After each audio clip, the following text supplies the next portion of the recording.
شو لشو چې پوه شو لشو چې پوه شو هغه چې پوه شو د خدای په خو شو لشو چې پوه شو لشو چې پوه شو.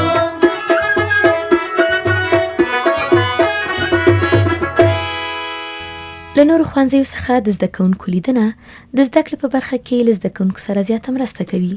خواږو اورېدونکو، د لوی شو چې پوه شو په خپرونه کې مو غږ اورئ. د تل په څېر زه د افروز ځیرک او زه میرویس امینی د خپرونې په وړاندې کولو سره یو ځل بیا ستاسو په چوپړ کې یو. په نننۍ خپرونه کې به په دې اړه درسره وغږیږو چې څنګه زده کوونکو ته دا اسانتیا برابره کړو چې له نورو ښوونځیو لیدنه وکړي. چې په دې اړه له یوې ښوونکي سره هم غږېدلي یو. مثلا د ازادۍ د جشن په مناسبت باندې کوم بلنلیک موږ ته راغلی، موږ خپل زده کوونکي هلته وړي. بیلګیز لوست هم لرو چې د خپرونې په دوهمه برخه کې به یې خپور کړو. ښوونکي صاحب، تاسو تېره ورځ ویل چې موږ ټول بل ښوونځي ته بیایئ. هو کاروانه ګله، د هغه بل ښوونځي ادارې ته مو هم خبر ورکړی چې موږ خپل زده کوونکي ستاسو ښوونځي ته درولو. امینی صاحب، دا خو د خپرونې د راټولو شویو توکو په اړه لنډه یادونه وه. اوس به د خپرونې اصلي موضوع ته راوګرځو، خو دا راته ووایه چې د خپرونې اصلي برخه به زه او ته په خپلو خبرو پیلوو او که د ښوونکي په مرکه. ځیرک صاحب، لکه چې هغه پښتو متل دی نه دی اورېدلی. هغه څنګه؟ زه پوه شم چې نه دی اورېدلی. چې وایي اول ځان دی بیا جهان، نو پیل به زه او ته وکړو او بیا به مرکې ته هم وار ورکړو. چې داسې ده نو ته مخکې او زه درپسې. ښوونکو ته ښایي د امکاناتو له مخې زده کوونکو ته داسې پلان ترتیب کړي څو وکولی شي په میاشت یا کال کې یو یا دوه ځله له نورو ښوونځیو لیدنې وکړي. امینی صاحب دې نه ویل چې د ښوونکي دغه وړ پلان یا له نورو ښوونځیو څخه د زده کوونکو لیدنه به څه ښېګڼه ولري؟ خو زه به اوس درته ووایم دا کار ګڼې ښېګڼې لرلی شي په ځانګړي ډول د زده کړې په برخه کې، ځکه کله چې د یوه ښوونځي زده کوونکي بل ښوونځي ته لاړ شي او هلته له زده کوونکو سره وګوري، نو یو د بل اړتیاو، نظم، اخلاقو، کړو وړو او د ښوونځي د چاپیریال د پاک ساتنې او نورو څخه اغېزمن کیږي. او د دې ترڅنګ د دوی ترمنځ یو ډول مثبته سیالي هم رامنځته کیږي او د هر ښوونځي زده کوونکي کوښښ کوي چې د هغه بل ښوونځي له زده کوونکو څخه په زده کړه، نظم، اخلاقو او نورو کړو وړو کې مخکې شي. ځیرک خور چې داسې ده، نو ته څه فکر کوې چې زموږ د هېواد ښوونکي به د خپلو زده کوونکو لپاره دغه وړ پلان نه برابروي؟ امینی صاحب، زموږ ملګري فردي ستانکزی په همدې اړه د مریم لیسې له ښوونکي اغلې سریا سره یوه مرکه کړې ده. څومره ښه. نو چې داسې ده، راځه چې لومړی دغه مرکه واورو او وروسته به زه او ته بیا په دې اړه سره وغږیږو. سمه ده؟ ولې نه، له اورېدونکو سره به یو ځای واورو. د کال په جریان کې څو ځلې د ادارې په مشوره سره موږ زده کوونکي بلو ښوونځیو ته وړي دي. موږ په لومړي قدم کې د خپل ادارې سره په تماس کې سوي، د خپلې ادارې په مشوره موږ بل ښوونځي ته تللي او خپل زده کوونکي مو دې ته چمتو کړي دي چې بل ښوونځي ته تګ دپاره چمتو سي. که موږ خپل زده کوونکي بل ښوونځي ته وړو، د هغوی د نظم، نسق، د ښوونکو د تجربو، مثلا د هغوی د لابراتوارونو لیدنه، د کتابخانو لیدنه او په دغسې نورو مسایلو کې چې له یو ښوونځي نه مثلا بل ښوونځي کې بعضې توپیرونه وي، هغه ډېر مؤثر دي او د دوی په روحیه باندې ډېر تاثیرات لري او دوی ډېر ښه کارو ته هڅوي. نو تاسو په کال کې څو ځله دغه کار کړی چې زده کوونکي بل ښوونځي ته بولی دي؟ کال کې 2-3 ځلې موږ دا کار کړی. مثلا موږ خپل زده کوونکي بل مکتب ته وړي، اوله ته مثلا موږ د مشاعرې پروګرامونه درلودل، یا مثلا په نور خاص مواردو کې مثلا د ازادۍ د جشن په مناسبت باندې کوم بلنلیک موږ ته راغلی، موږ خپل زده کوونکي هلته وړي دي، یا نور کوم بل تعلیمي پروګرامونه ولري، یا مثلا د درس په رقابتي برخه کې مثلا موږ له بل ښوونځي سره کړي چې خپل زده کوونکي په رقابت کې واچو. هغوی له یو خوا نه ډېر سالم رقابتو ته دوی هڅوي او له بلې خوا نه د دوی په خپله همدغه لیدنه له بل مکتب نه هغه مثبت او منفي ټکي چې د دوی خپل ښوونځي او د بل ښوونځي ترمنځ دي، هغه دوی په ډېر ښه توګه تفکیک کولی شي، مثلا توپیر یې ویني. نور ښوونځیو ته د تللو مخه تاسو زده کوونکو ته څنګه لارښوونې کوئ؟ موږ مثلا زده کوونکو ته داسې لارښوونه کوو چې دوی ډېر په نظم و نسق باندې ولاړ شي. دوی هلته چې ځي مثلا خپل تعلیم او تربیه په لوړه سطحه باندې سره وښیي. مثلا هلته چې دوی لیدنې کوي، هغه مثبت ټکي دي دوی ونیسي او منفي ټکي دي له هغونه وباسي.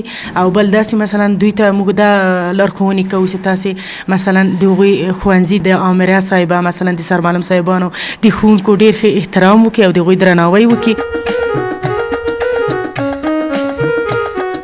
اغلې سریا وویل د کال په اوږدو کې مو څو ځله د ادارې په سلا زده کوونکي نورو ښوونځیو ته بیولي، د دې ګټه دا ده چې زده کوونکي له یو بل څخه اغېزمن کیږي او د دوی ترمنځ یوه مثبته سیالي پیدا کیږي. نو امینی صاحب ښایي اورېدونکي پوښتنه ولري چې دغه له یوه او بل ښوونځي څخه د زده کوونکو لیدنه په عمل کې څه ډول پلي کولی شو؟ پلي کول خو یې اسانه دي. داسې چې ښوونکی د لومړی د خپل ښوونځي له ادارې سره په دې اړه خوښه وکړي او بیا دې د هغه بل ښوونځي له ادارې سره چې دوی غواړي ورشي نو په دې اړه دې خبرې وکړي. او داسې هم کیدای شي چې د ځینو ځانګړو ملي او بین المللي ورځو په نمانځنه کې د ګډون لپاره زده کوونکي د خپلو ښوونکو په سلا د بل ښوونځي زده کوونکو ته د ګډون لپاره بلنلیکونه ور واستوي. هو ځیرک صاحب، ستاسو د خبرې په تایید سره د غونډو، کنفرانسونو او مشاعرو د جوړولو پر مهال هم زده کوونکي کولی شي د نورو ښوونځیو زده کوونکي د ګډون لپاره راوبولي، چې دا هم په حقیقت کې له نورو ښوونځیو څخه لیدنه ده. د یادونې وړ ده چې ښوونکي د زده کوونکو ته له نورو ښوونځیو څخه د لیدنې لپاره هغوی ته ځینې ځانګړې سپارښتنې او د تللو آداب ووایي. تر څو زده کوونکي نوموړي ښوونځي ته د تلو پر مهال په لاره کې هم د نورو خیال وساتي، څه مزاحمت ورته ونه کړي او هم د ځان خیال وساتي، یعنې په لاره کې له ځینو احتمالي ستونزو او خطرونو څخه ځان وژغوري. نورو ښوونځیو ته د زده کوونکو ورتګ هغه مهال زیات ګټور وي چې ښوونکي د زده کوونکو دغه ډول لیدنې د ځانګړو موخو د لاسته راوړلو لپاره پلان کړي. امینی صاحب راځه چې د سټوډیو ټولګي ته هم سر ورښکاره کړو او واورو چې د سټوډیو ښوونکي له نورو ښوونځیو څخه د زده کوونکو دغه ډول لیدنې څه ډول پلانوي. له اورېدونکو سره به یو ځای واورو. ښوونکي صاحب، تاسو تېره ورځ ویل چې موږ ټول بل ښوونځي ته بیایې. هو کاروانه ګله، د هغه بل ښوونځي ادارې ته مو هم خبر ورکړی چې موږ خپل زده کوونکي ستاسو ښوونځي ته درولو. ښوونکي صاحب، نو هغوی ومنله؟ هو ملالې ګلې، ما پرون د ښوونځي سرښوونکي ته ویل چې زه زده کوونکي بل ښوونځي ته وړم. ښه نو اوس ولاړ شو ښوونکي صاحب. هو غمه ګله، اوس ځو، خو په یوه شرط تاسو بیا هم چې شور ونه کړئ، په لاره کرار لاړ شئ، په لاره کې بایسکلونو او موټرونو ته پام وکړئ چې ژوبل مو نه کړي او خلک پوه شي چې څومره باادبه زده کوونکي یاستئ. ښه زده کوونکو؟ ښه ښوونکي صاحب، موږ کرار راځو. تاسو نه ځئ ښوونکي صاحب؟ زه هم ځم مسکا ګلې، خو ستاسو دوه کسه په لیکو کې ودرېږئ او کرار د ټولګي له دروازې نه د باندې لاړ شئ. قدرمنو اورېدونکو، دا مهال زده کوونکي یو بل ښوونځي ته د تللو په حال کې دي. راځئ واورو چې ښوونکي او زده کوونکي په څه سره خبرې کوي.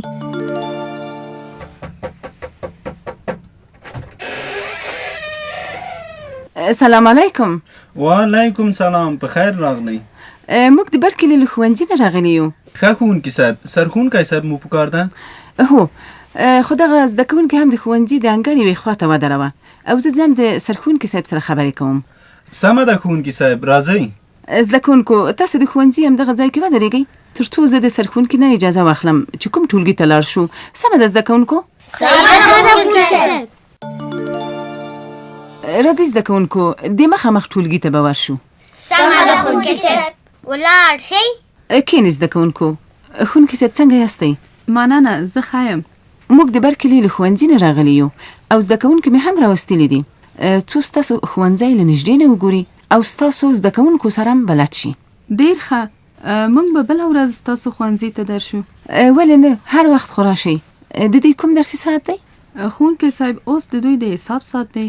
ډېر ښه، زه فکر کوم دا پوښتنې چې په دړه باندې مو لیکلې زده کوونکي حل کوي. هو، اوس مسکا راځي او پوښتنه حل کوي. 5 جمع 3 مساوي 8.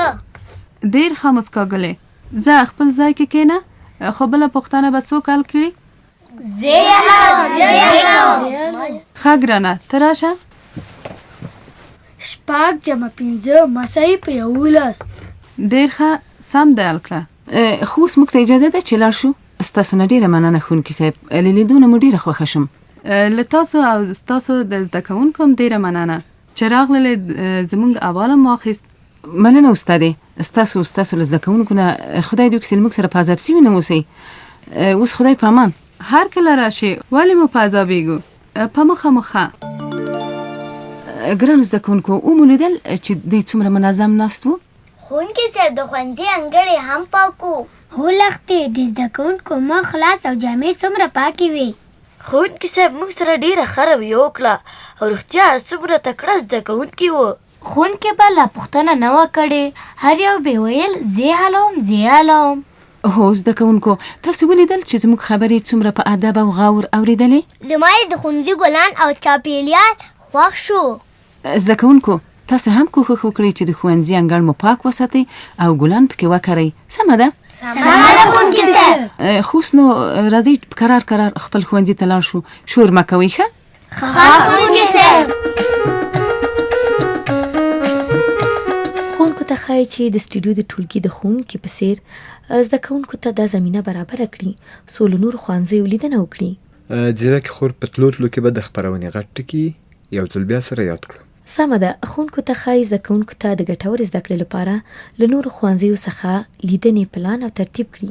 او دغه لیدنې ښایي چې د ښوونځیو د ښوونکو او اړوندو ادارو په سلا او خوښه ترسره شي. او همدارنګه د ښوونځیو د لیدنو موخه باید څرګنده او له ښوونځي څخه د لیدنې وخت هم ټاکلی وي څو په درسونو کې د زده کوونکو د خنډ لامل نشي او زده کوونکي مخکې له مخکې د تلو لپاره تیاری ولري. ځیرک صاحب بریښي چې د خپرونې وخت پای ته رسېدلی. هو خو که په همدا وروستیو شیبو کې اوریدونکو ته ووایي چې د راتلونکې اونۍ خپرونه به په څه اړه وي. د راتلونکې اونۍ خپرونه مو د ګډ کار په اړه ده. او سبا دا مهال به د اونیز ډرامې په وړاندې کولو یو ځل بیا له تاسو سره یو. اوس نو اجازه غواړو د خدای په امان. ښاد او سوکاله اوسئ.